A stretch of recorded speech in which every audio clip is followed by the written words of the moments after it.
अरे अरे याले काय झालं? तर आज गेलो होतो आम्ही चिखलदरा फिरायला. मग काय चिखलदऱ्यात तर मोसम असा बनला होता. अरे बाप, मला काय सांग, एकटं फिरायला देईन असं होईन का कधी? मग उचललं ना मग चौघायली आणि चला म्हटलं आपण जाऊ आज चिखलदरा. मग निघालो आम्ही चिखलदरा जासाठी. पहिले तर या म्हैशाच लागल्या. अरे बाप, मोसम तर असा बनून राहिला आहे. तुम्ही जर चिखलदऱ्यात आले असेल आणि तुम्हाला जर असा मोसम लागला असेल तर कमेंटमध्ये नक्की सांगा भाऊ. आणि पाहा ना मोसम कसा होता.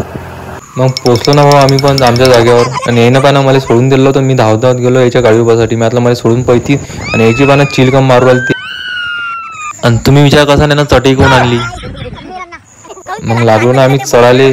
चढता चढता पोचलो आम्ही आमच्या जागेवर. आणि तुम्हाला जागा दाखवतो ना कशी आहे. आणि तुम्ही चिखलदऱ्याची जागा पाहिली नसेल कधीच, कारण की हे आहेच नाही ना चिखलदऱ्याची जागा. हे चिखलदऱ्याच्या पासून 20 किलोमीटर अंदर आहे. मग काय बनवलं ना चिवडा खायसाठी.